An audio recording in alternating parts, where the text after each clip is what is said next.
this crew, also from the 6th Airlift Squadron, is commanded by Captain Jared Pringle from Eudora, Kansas, along with Major Dan Weezer from Benedict, Illinois. Now, Captain William McVitie from Newberry, New Hampshire, and Staff Sergeant Brad Edwards from Gaffney, South Carolina, and Staff Sergeant Gunter Lake from Columbus, Ohio.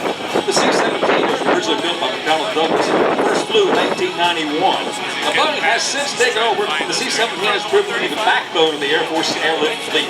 It is capable of carrying over 170,000 pounds of cargo and up to 245,000 pounds of gas, taking off as heavy as 585,000 pounds.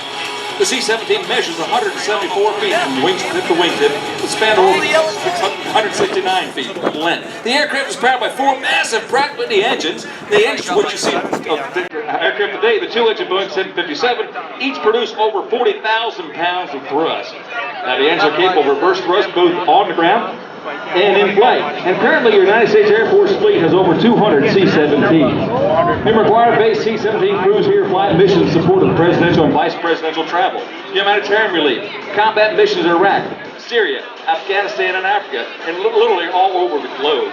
There was no U.S. government mission around the world that isn't enabled by the U.S. Air Force C-17 Globemaster III.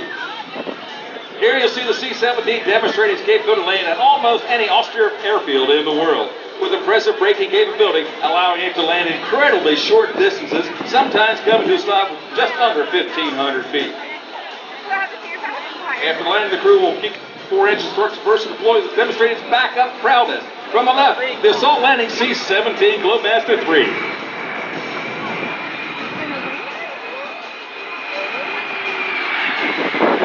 That's your home boys out there. Let's give a big round of applause.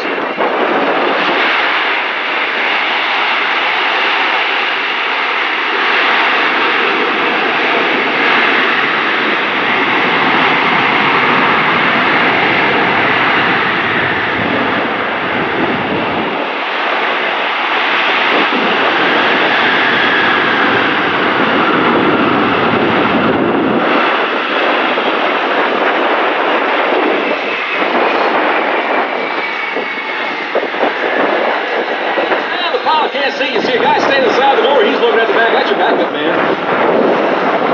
I can smell that burn rubber. That is impressive, folks.